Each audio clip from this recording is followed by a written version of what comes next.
Hello दोस्तों, मैं CS Yadav Shekhar GS academy से आप लोगों के लिए बहुत ही महत्वपूर्ण ऑब्जेक्टिव टाइप क्वेश्चंस लेकर के आया हूं। इसमें 50 क्वेश्चंस होगा जो प्रत्येक एग्जाम के लिए बहुत ही महत्वपूर्ण है।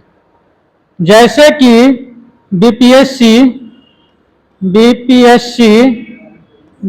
Bihar SSC, Bihar police, Bihar SI, super TET, Bihar teacher, railway, जितने भी एक दिवसीय एग्जाम है उन सब के लिए ये बहुत ही महत्वपूर्ण प्रश्न है। इसमें पूरे 150 प्रश्न कवर किया गया है। आप लोगों के लिए प्रत्येक दिन 2 वीडियो लाया जाएगा जिसमें ऑब्जेक्टिव टाइप का क्वेश्चंस रहेगा। आप इन वीडियो का अगर लाभ उठाना चाहते हैं तो इसके लिए आप हमारे YouTube चैनल पर जाइए, शेखर GS एकेडमी पर, और Shekhar GS academy, Shekhar GS academy पे जाइए और हमारा लिंक है YouTube चैनल का @ Shekhar SHEKHAR, Shekhar GS academy, ACADEMY, Shekhar GS academy. ये YouTube चैनल का लिंक है। अब YouTube चैनल पर जब आप @ शेखर GS एकेडमी डालेंगे तो YouTube चैनल खुल जाएगा और वहां जाकर के आप हमारे चैनल को सब्सक्राइब कर देंगे और हमारे द्वारा उपलब्ध कराया गया जो भी वीडियो है उनका आप फ्री में लाभ उठाएंगे, कॉस्ट फ्री। इसके लिए कोई पैसा नहीं लगने वाला है। चलिए तो हम शुरू करते हैं। पहला प्रश्न है कि जिन वस्तुओं का उपयोग साथ साथ किया जाता है उन्हें कहा जाता है। तो जिन वस्तुओं का उपयोग साथ साथ किया जाता है उन्हें हम पूरक वस्तुएं कहते हैं। क्या कहते हैं? पूरक वस्तुएं। जैसे कि कोई प्रश्न पूछता है तो प्रश्न पूछता और प्रश्न के साथ में ही कोई एक और प्रश्न उससे संबंधित प्रश्न पूछ दिया जाता है तो उसे पूरक प्रश्न ही कहते हैं। समझ गए ना? इसी तरह से अगर कोई वस्तु है और साथ साथ उनका दूसरे वस्तु का उपयोग किया जाता है तो उन्हें पूरक वस्तु कहा जाता है। अगला प्रश्न है कि किस पंचवर्षीय योजना काल में 14 बैंकों का राष्ट्रीयकरण किया गया था। तो 14 बैंकों का राष्ट्रीयकरण चौथी पंचवर्षीय योजना काल में किया गया था। कब किया गया था? चौथी पंचवर्षीय योजना काल में। तो देखिए दोस्तों, फर्स्ट पंचवर्षीय योजना कब से कब था? तो 1952 से 1957। कब से कब तक था? 1952 से 1957। द्वितीय पंचवर्षीय योजना कब से कब तक था? 1957 से 1962 तक। और तृतीय पंचवर्षीय योजना 1962 से 1967 तक। और फोर्थ पंचवर्षीय योजना 1967 से 1972। लेकिन क्या हुआ कि 1962 में चाइना के साथ भारत का युद्ध हो गया और 1965 में पाकिस्तान के साथ युद्ध हुआ। जब इन 2 युद्धों ने भारत की आर्थिक स्थिति को बहुत ही कमजोर कर दिया और जब भारत की आर्थिक स्थिति कमजोर हो गया, इकोनॉमी पावर जो है भारत का बहुत ही खस्ता हाल में चला गया, तो भारत सरकार ने क्या किया? 1968 में जाकर के चौथी पंचवर्षीय योजना को खत्म कर दिया और इसके स्थान पर 3 दिवसीय यानी 3 साल लगातार रोलिंग प्लान लाया गया। 1 साल के लिए योजना बनाया गया। 1967 68 1967 में 1968 यानी 1966 67 1967 68 और 1968 69। तो ये जो है 3 दिवसीय 3 रोलिंग प्लान लाया गया। प्रत्येक साल के लिए एक एक योजना बनाया गया। फिर 1969 में नया योजना शुरू किया गया, चौथी पंचवर्षीय योजना। कौन सी पंचवर्षीय योजना? चौथी, 1969 में। और ये योजना 1969 से 1974 तक चला। कब से कब तक? 1969 से 1974 तक। तो प्रथम पंचवर्षीय योजना कब से कब तक था? 1952 से 1957। द्वितीय पंचवर्षीय योजना 1957 से 1962। तृतीय पंचवर्षीय योजना 1962 से 1967।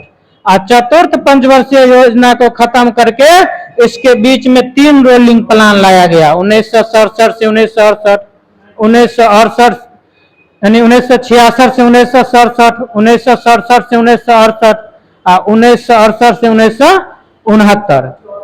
1969 और फिर चतुर्थ पंचवर्षीय योजना लाया गया 1969 से 1974। ठीक है, चलिए अब है 3 नंबर प्रश्न। 3 नंबर प्रश्न में कहता है कि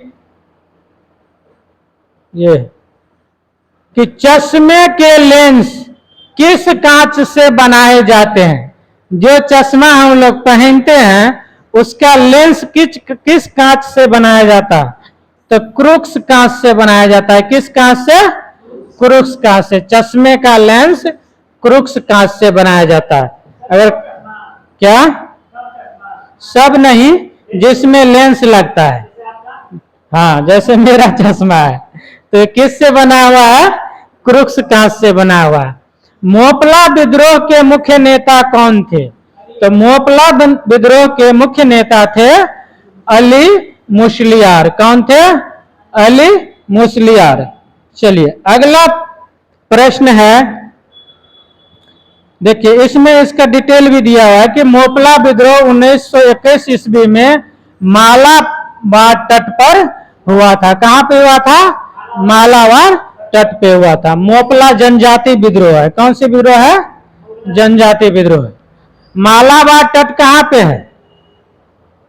मालाबार तट, कोंकण तट कहां पे है? केरल के आसपास पड़ता है। समझ गए ना?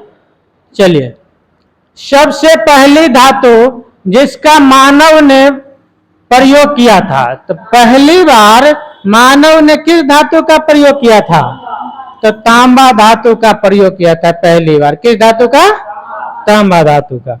जब हम लोग इकोनॉमी पढ़ेंगे तो सॉरी इतिहास पढ़ेंगे तो पूरे डिटेल से इन सब को पढ़ेंगे। किस विटामिन को हार्मोन माना जाता है? तो विटामिन डी को हार्मोन माना जाता है। क्या माना जाता है? हार्मोन माना जाता है। चलिए, मुखौटा नृत्य किस राज्य का लोक नृत्य है? तो मुखौटा नृत्य अरुणाचल प्रदेश का लोक नृत्य है। किस राज्य का? अरुणाचल प्रदेश का। चलिए, कथकली किस राज्य का नृत्य है? कथकली, कथकली केरल से संबंधित है। कहां से? केरल से। और कथक लोक नृत्य किस राज्य से संबंधित है?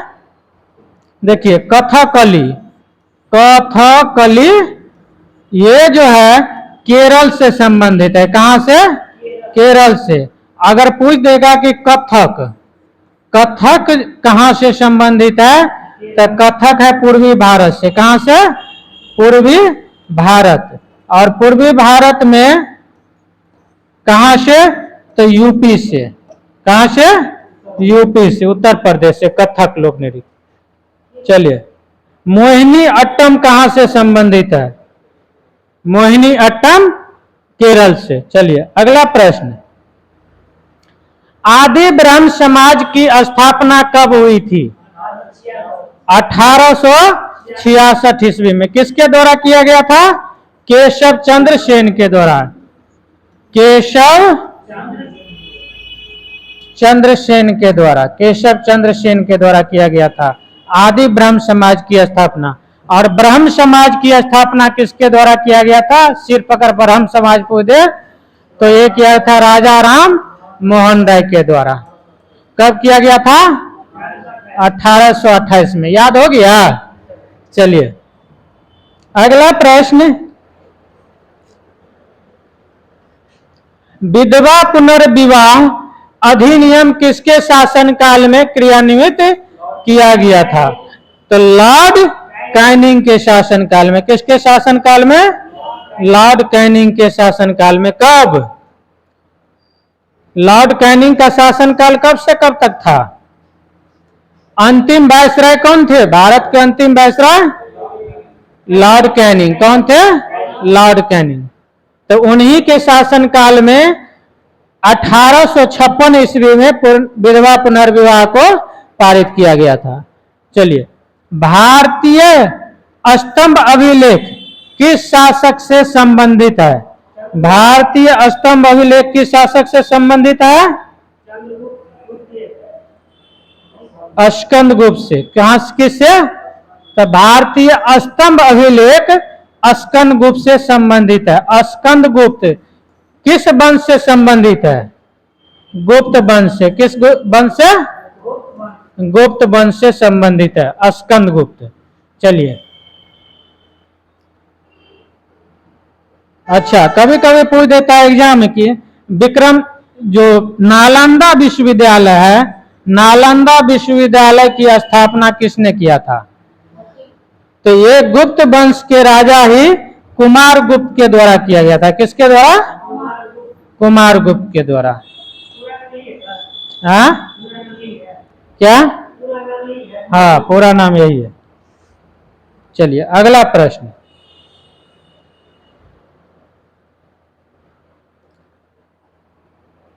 अगला प्रश्न है कि छाया पनपने वाले पौधे को क्या कहते हैं? तो छाया पनपने वाले पौधे को सियोफाइट्स कहते हैं। क्या कहते हैं? सियोफाइट्स कहते हैं। अगला प्रश्न है कि निम्नलिखित में से कौन सी अदिश राशि है? तो अदिश राशि कौन सी है? दाब है। दाब क्या है? अदिश राशि। अदिश राशि क्या होता है? सदिश राशि क्या होता है? सदिश राशि क्या होता है? सदिश राशि में परिणाम के साथ साथ दिशा भी होता है। परिणाम और दिशा दोनों होता है, तो उसे कहते हैं सदिश राशि। अदिश राशि में क्या होता है कि दिशा नहीं होता है, सिर्फ परिणाम होता है। क्या होता है? परिणाम होता है। याद रहेगा? चलिए अगला प्रश्न है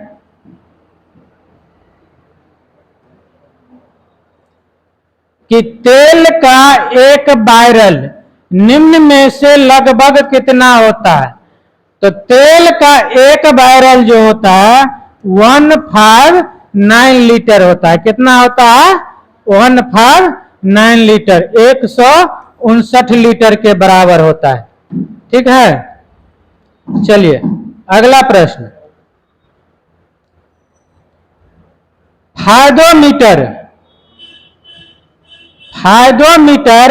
का उपयोग किसके नापने के लिए किया जाता है? तो फायदोमीटर का उपयोग हम लोग समुद्र की गहराई नापने के लिए करते हैं। किसके लिए? समुद्र की गहराई नापने के लिए। चलिए अगला प्रश्न,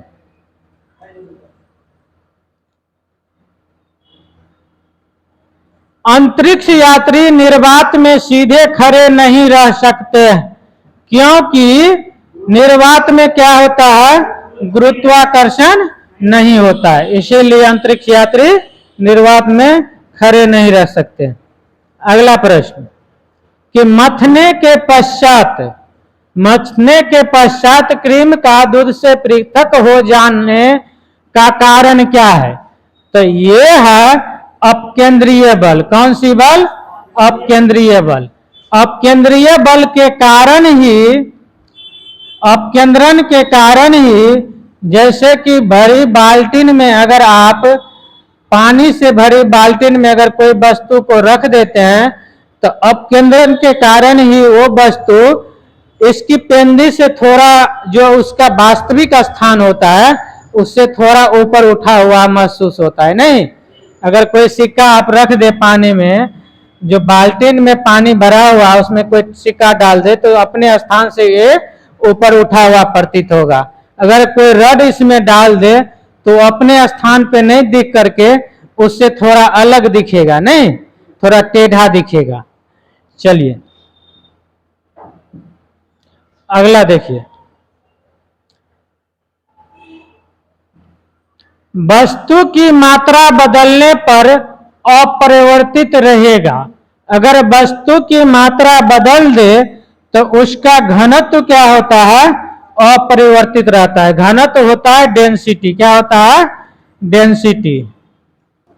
तो डेंसिटी अपरिवर्तित रहता है।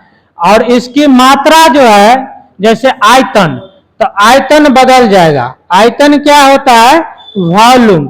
जैसे कि 1 किलो चावल है, चाहे 1 किलो कोई भी सामान ले लीजिए, वस्तु है, तो उसमें से अगर इसको आधा कर देंगे तो इसका वॉल्यूम कितना हो जाएगा? आधा हो जाएगा।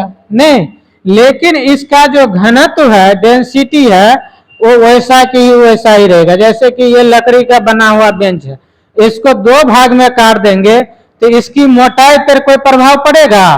इसका जो डेंसिटी है उस पर कोई प्रभाव नहीं पड़ेगा, वैसा ही रहेगा। लेकिन इसका जो आयतन है, इसका जो आयतन है वो बदल जाएगा। जो जितना था उसका आधा ही रहेगा। नहीं, जितना भार का था उसके आधे भार करेगा। अगला प्रश्न है, इसको फिजिक्स में हम लोग पूरा डिटेल से पढ़ेंगे, जब पढ़ेंगे तो। चलिए, ऐसा उपकरण जो रासायनिक ऊर्जा को विद्युत ऊर्जा में परिवर्तित करता है क्या कहलाता है? रासायनिक ऊर्जा को विद्युत ऊर्जा में परिवर्तित करता है वो क्या कहलाता है? तो पहला है कि बैटरी, दूसरा है कि मोटर, तीसरा है सोलर प्लेट और चौथा है जनरेटर।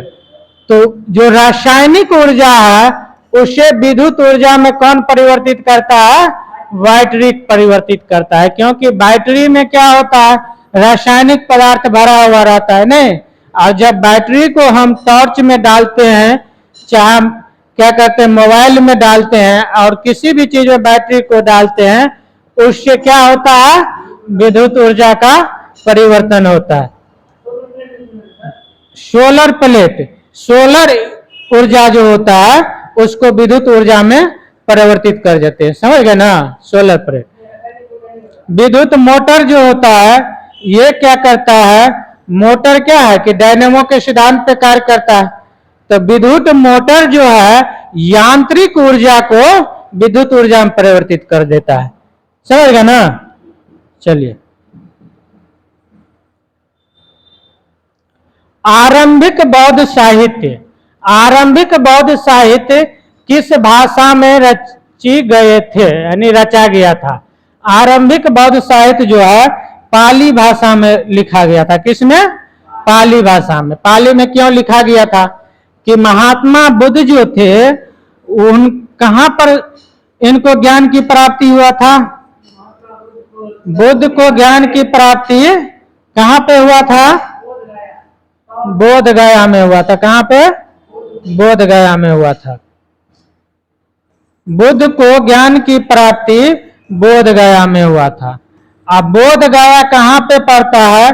तो बोध गया जो है ये पड़ता है वैशाली,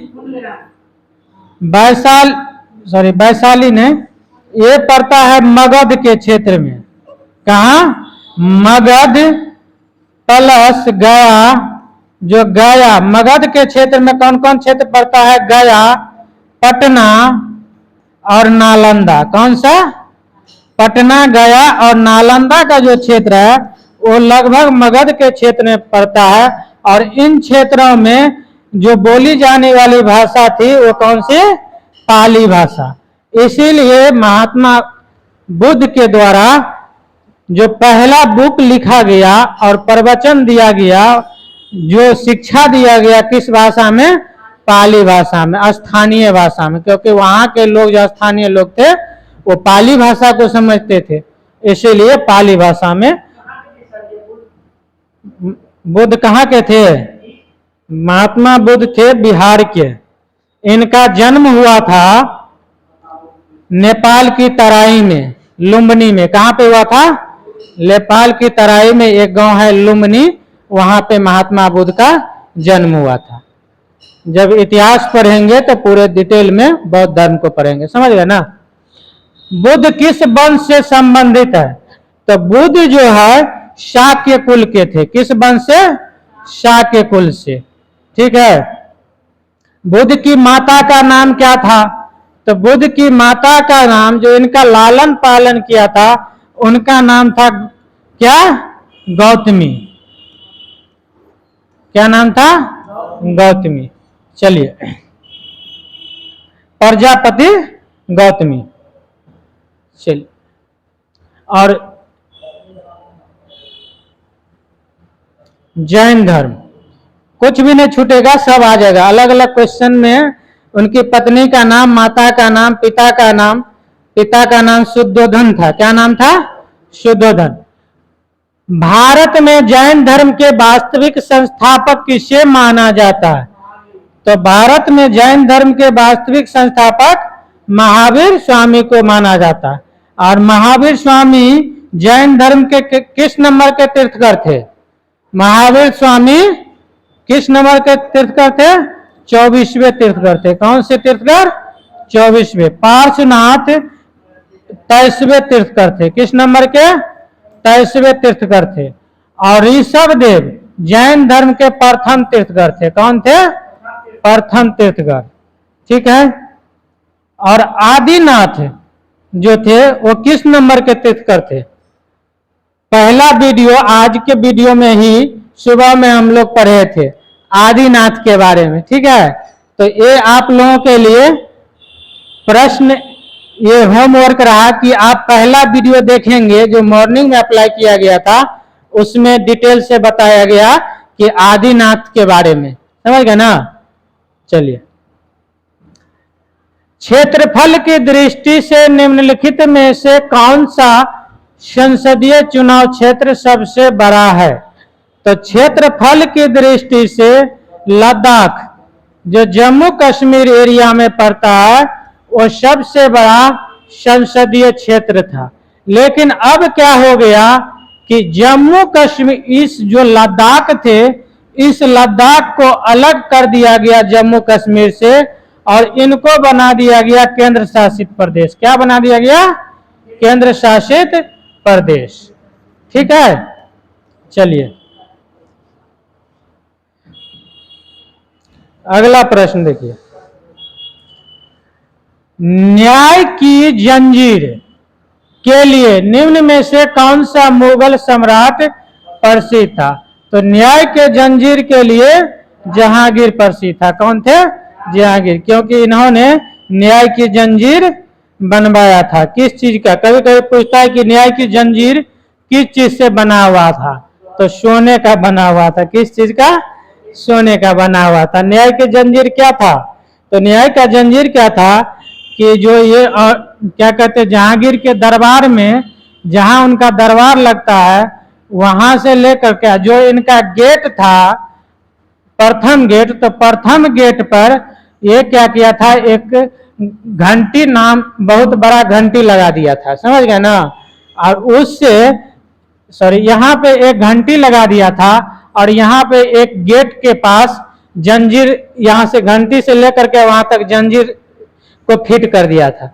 जब कोई फरियादी आते थे फरियाद लेकर के, तो वो क्या करते थे कि डायरेक्ट जा करके यहाँ पर इस जंजीर को पकड़ के हिलाते थे जोर जोर से। जब जंजीर को हिलाते थे तो ये आवाज पहुंच जाता था राज दरबार में, और फिर पता चलता था जहांगीर को कि कोई फरियादी आया है, क्यों न्याय की जंजीर क्यों लगाया गया था? क्योंकि मुगल दरबार में जितने भी दरबार है सब जगह क्या होता है कि कुछ ना कुछ घुसपैठिए रहता है, घूस लेता है या कुछ घूसखोर लोग होते हैं, नहीं तो इसी तरह से करप्शन था, बहुत ज्यादा करप्शन था वहां। तो इन्होंने लोगों को डायरेक्ट सुनवाई करने के लिए, डायरेक्ट न्याय देने के लिए इन्होंने न्याय की जंजीर का निर्माण किया था। जैसे अभी बिहार में नीतीश कुमार जी के द्वारा क्या चलाया जा रहा है, जनता दरबार चला दिया है। तो उसमें क्या है कि जनता को डायरेक्ट प्रश्न पूछने के लिए बुलाया जाता है। ठीक है, देखिए ना वीडियो काला काला आ रहा है, पता नहीं ऐसा क्यों रहा है, रोशनी कम आ रहा है क्या? देखिएगा वीडियो पॉज ना हो जाए।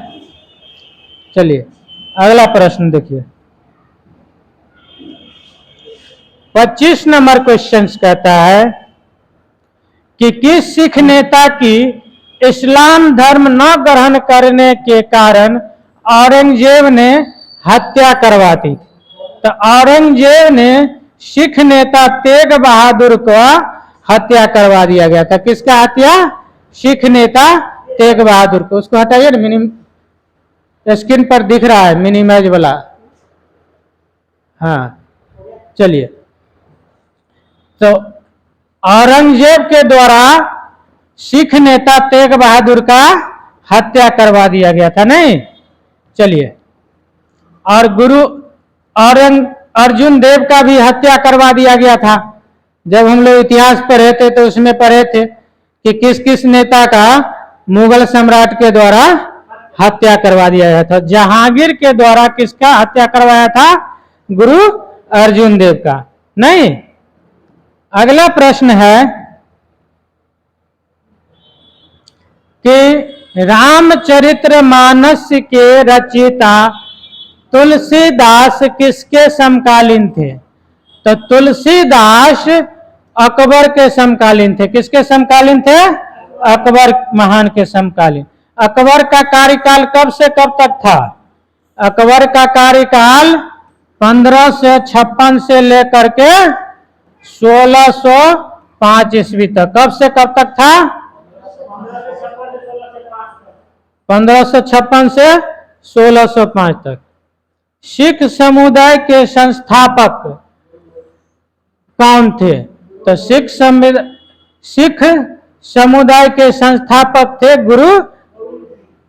सिख समुदाय के संस्थापक कौन थे? देखिए, सिख धर्म के संस्थापक अगर पूछेगा तो गुरु नानक थे। कौन थे? गुरु नानक। गुरु नानक। और पूछेगा सिख समुदाय, और इसी को बोलते हैं खालसा पंथ। क्या बोलते हैं? खालसा पंथ। तो सिख समुदाय या खालसा पंथ का स्थापना किसने किया था? तो गुरु गोविंद सिंह के द्वारा किया गया था। ठीक रहेगा, याद रहेगा। चलिए, यहां डिटेल में इसको दिया हुआ है कि सिख समुदाय अथवा दल खालसा की स्थापना गुरु गोविंद सिंह ने 1699 ईस्वी में किया था। कब किया गया था? 1699 ईस्वी में किया गया था। चलिए, पुनर्जागरण आंदोलन सबसे पहले कहां शुरू हुआ था? तो पुनर्जागरण आंदोलन सबसे पहले इटली में शुरू किया गया था। कहां पे? इटली में शुरू हुआ था। चलिए, अगला प्रश्न है कि फ्रांसीसी क्रांति किस वर्ष हुई थी? तो फ्रांसीसी क्रांति 1789 ईस्वी में हुआ था। कब हुआ था? 1789 ईस्वी में। ये क्वेश्चन पूछ दिया था बिहार टीचर वाला, जो अभी हुआ है super TET Bihar BPSC super TET का एग्जाम हुआ है ना, टीचर वाला बीपीएससी सुपर टेट का। तो यही प्रश्न सेम टू पूछ दिया है कि फ्रांसीसी क्रांति कब हुआ था? 1789 ईस्वी में पूछा था ना डायरेक्ट। देखिए, ये क्वेश्चन हम करवाए थे क्लासरूम में, करवाए थे ना। ये क्वेश्चन सब दिया हुआ है सेट बीपीएससी में। चलिए, अगला प्रश्न है कि भारतीय रिजर्व बैंक करेंसी नोट जारी करता है। तो भारतीय रिजर्व बैंक करेंसी नोट किसके द्वारा जारी किया जाता है? तो नियत न्यूनतम प्रणाली के अंतर्गत। किसके तहत?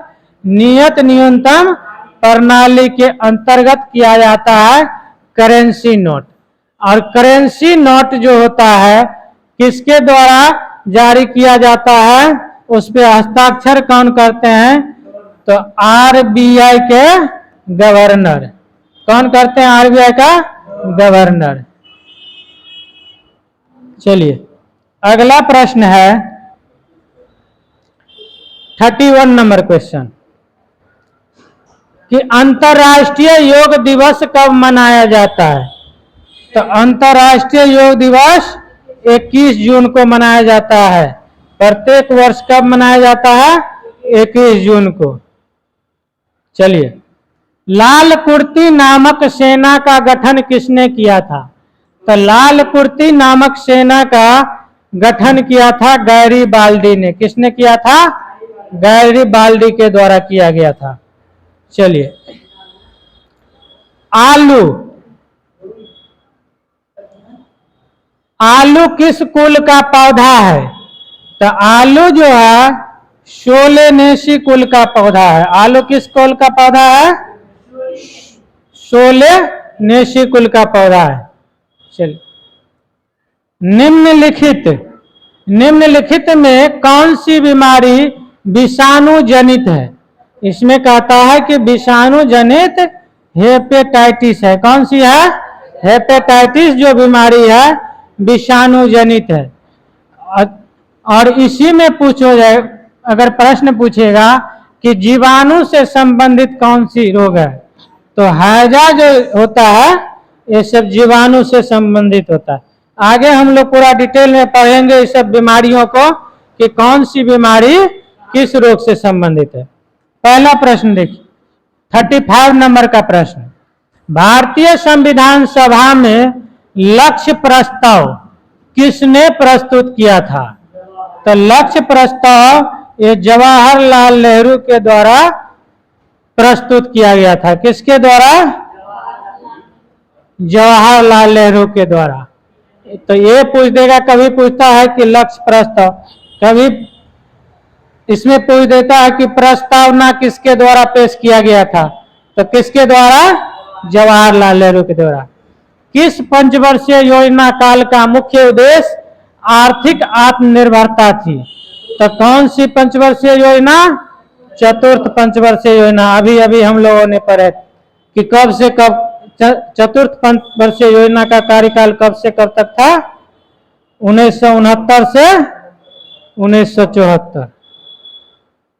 भारत में राज्यों के लिए राजस्व का सर्वाधिक महत्वपूर्ण स्रोत निम्नलिखित में से क्या है? तो सब सर्वाधिक महत्वपूर्ण है बिक्री कर। क्या है? बिक्री कर। बिक्री कर क्या होता है? जो वस्तुओं को हम बेचते हैं उनसे कर प्राप्त होता है, राजस्व प्राप्त होता है, उसे कहते हैं बिक्री कर। चलिए अगला प्रश्न है कि भारत में कृषि आय की गणना की जाती है। तो भारत में कृषि आय की गणना उत्पादन विधि द्वारा किया जाता है। किसके द्वारा किया जाता है? उत्पादन विधि के द्वारा। जैसे कि पूरे वर्ष में किस फसल का कितना उत्पादन होता है, समझ गए ना? उसका अनुमान लगाया जाता है और उसी विधि से कृषि आय का गणना किया जाता है कि कृषि से किसानों को कितना इनकम हो रहा है, उसका आय कितना हो रहा है। समझ रहे ना कि जैसे जैसे उत्पादन बढ़ रहा है तो किसानों का आय भी, इनकम भी बढ़ रहा है। बुशमैन जनजाति कहाँ पाए जाते हैं? तो बुशमैन जनजाति कालाहारी मरुस्थल में पाया जाता है। कहाँ पे? कालाहारी मरुस्थल में। चलिए अगला प्रश्न है कि निम्नलिखित में से किसे जीवन का भौतिक आधार माना जाता है? तो जीवन का भौतिक अधिकार जीव द्रव्य प्रोटोप्लाज्म को माना जाता है। किसको? जीव द्रव्य प्रोटोप्लाज्म को। उड़ीसा में कोणार्क मंदिर का निर्माण किसने करवाया था? तो उड़ीसा में कोणार्क मंदिर का निर्माण राजा नरसिंह देव के द्वारा करवाया था। किसके द्वारा? राजा नरसिंह देव के द्वारा किया था उड़ीसा में कोणार्क मंदिर का निर्माण।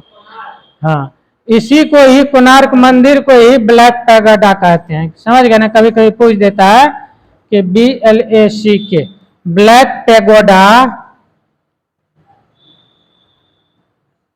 ब्लैक पैगोडा किसे कहते हैं?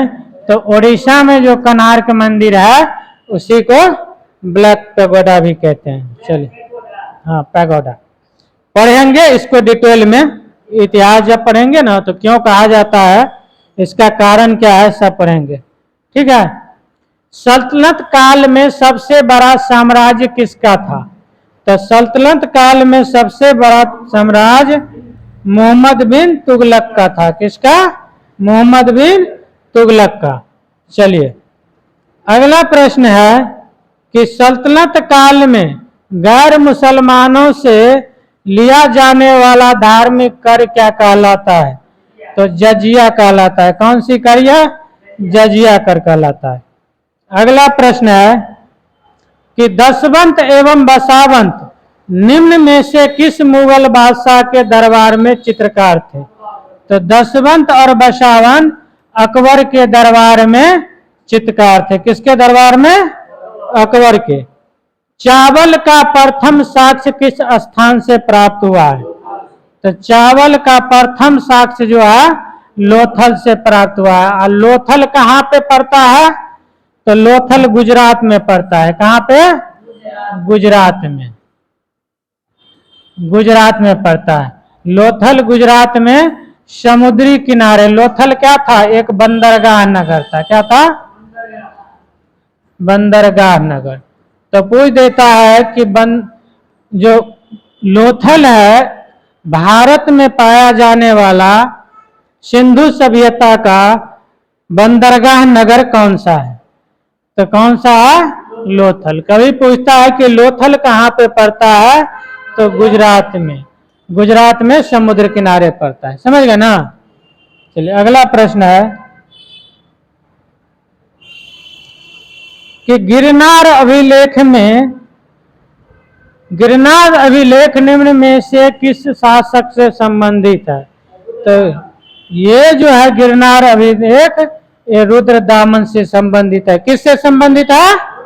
रुद्रदामन से संबंधित है। देखिए, रोशनी का थोड़ा सा दिक्कत है, इसीलिए वीडियो पूरा का पूरा काला दिख रहा है। अब हम यहाँ पे मरकरी फिट करेंगे, अच्छा से लाइटिंग करवाएंगे, उसके बाद आप लोगों के पास अच्छा वीडियो जाएगा। कुछ दिन आप लोग दिक्कत देख लीजिए,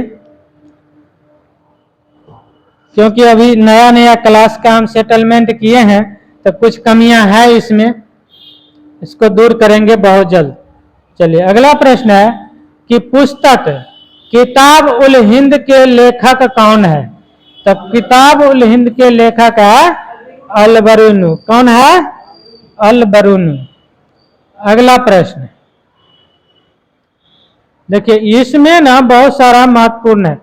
मार्को पोलो के बारे में बार बार पूछ देता है कि मार्को पोलो कहाँ के रहने वाले थे। समझ गए ना? मार्को पोलो, समझ गए? और ये जो है किसके दरबार में आए थे, ये सब प्रश्न। हुएन सांग कहाँ के रहने वाले थे? टॉलमी कहाँ के रहने वाले थे? Ptolemy Philadelphia. तो इन सब के बारे में हम लोग पूरे डिटेल से आगे पढ़ेंगे। कितने वर्ष कठिन तपस्या के बाद भगवान बुद्ध को ज्ञान की प्राप्ति हुई थी? तो कितने वर्ष की कठिन तपस्या? 6 वर्ष की। 29 वर्ष की आयु में इन्होंने तपस्या करने के लिए गया था और इनको ज्ञान की प्राप्ति हुए 35 वर्ष की आयु में। ठीक है। अगला प्रश्न, विंटर चेरी नाम से कौन सा औषधीय पौधा जाना जाता है? तो विंटर चेरी नाम से अश्वगंधा को जाना जाता है। किस पौधे को? अश्वगंधा को।